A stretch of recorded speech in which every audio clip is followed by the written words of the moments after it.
Okay, Andrew Kreig. Andrew has picked a quote from Higgins, played by Cliff Robertson, wonderful actor. The movie is 3 Days of the Condor, a 1975 political thriller, screenplay based on a book by Andrew's colleague, James Grady. Maybe we'll get a little story about that. And the quote was, "How do you know," replied Higgins, when fellow CIA employee Joe Turner, Robert Redford, assured him the New York Times would publish his whistleblower story. Oh my, no politics here, Mr. Kreig. Go ahead, tell us, what does this have to do with you? We can't guess. Go ahead. Well, without politics, because I'm only following uh, directives here. Um, what this means is much of what I do 7 days a week is try to pick the most important and interesting stories for the Justice Integrity Project website, which is a news magazine of underreported but seemingly important stories. At least I think they're important. And to set the scene a little bit, you're looking at me from my office, which is on Pennsylvania Avenue in Washington, D.C. 1 block that way is FBI headquarters, and that's right across the street from Justice Department headquarters. And many of the stories that I focus on have to do with the intersection of law and everyday life for people around the country, around the world. So sometimes we're thinking maybe they're doing a good job over there at the FBI, maybe not. But the question becomes, well, if we think we've got some important story, why aren't other people publishing it? And if we even go to other people with the facts, would they publish it? So that's kind of the big picture behind that quote and why it's meaningful to me and why it requires a certain creativity almost every day to try to make these decisions. I will have to say that Jim Grady, who wrote 3 Days of the Condor, he might be mildly amused if he thought that I was calling him a colleague because he's up here somewhere and I'm over here. But we do gather usually twice a year at a great event in Washington run by investigative reporter Dan Montea. It's called the Authors Dinner. And it's where published authors, book authors, and screenwriters get together twice a year to brag, drink, In that, complain, in that order? drink, uh, and share conviviality. And so that's where I know him from. And of course, he's a great and respected leader, and the rest of us are uh, trying to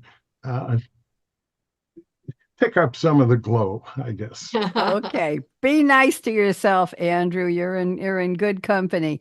Very, very interesting. Well, I like the question, how do you know? Because isn't that a question that anybody could beg of us? How do I know that I was going to be decent or good or great or whatever as a host on a radio show, as a creator of a format, of a concept?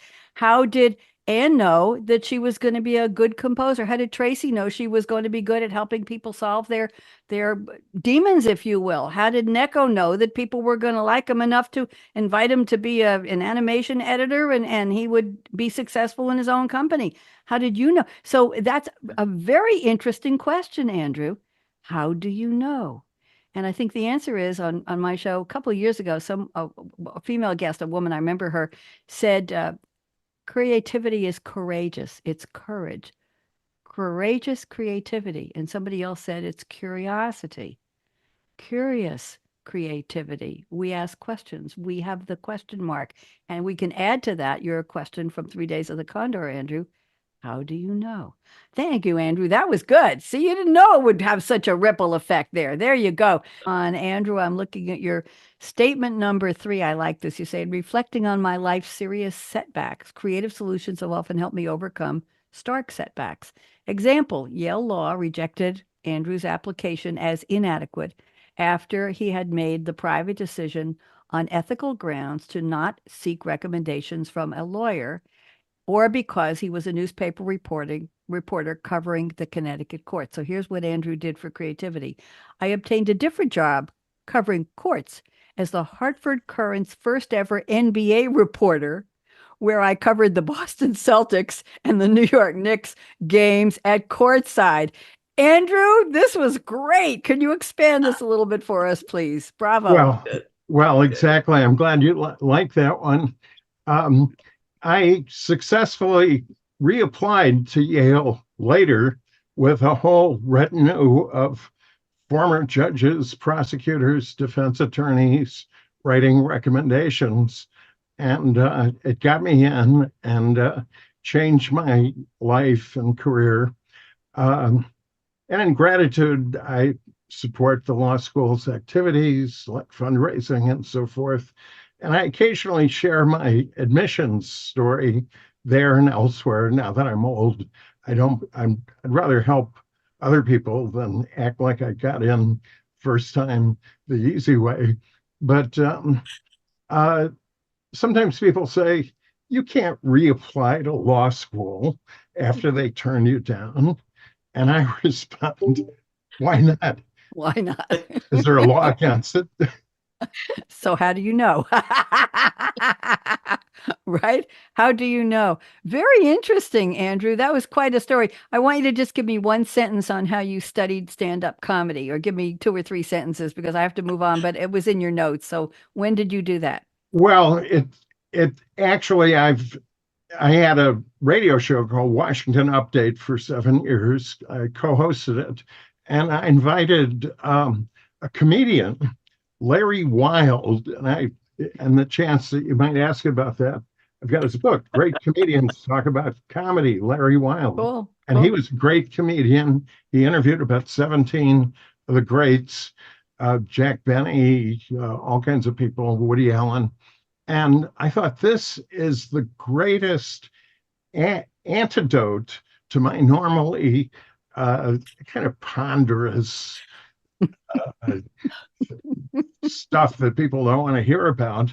And I started actively studying the techniques of comedy. One quick thing, I've got friends who do this too, investigative reporters, and we found these black, these forbidden Friars Club roasts from the 1950s, where the Woo! famous household comedians used the dirtiest and funny jokes Yep. against each other.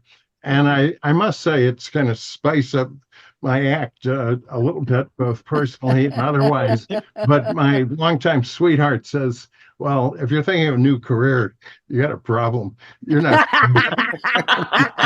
Andrew, thank you for indulging me. I appreciate that. Tracy, I'm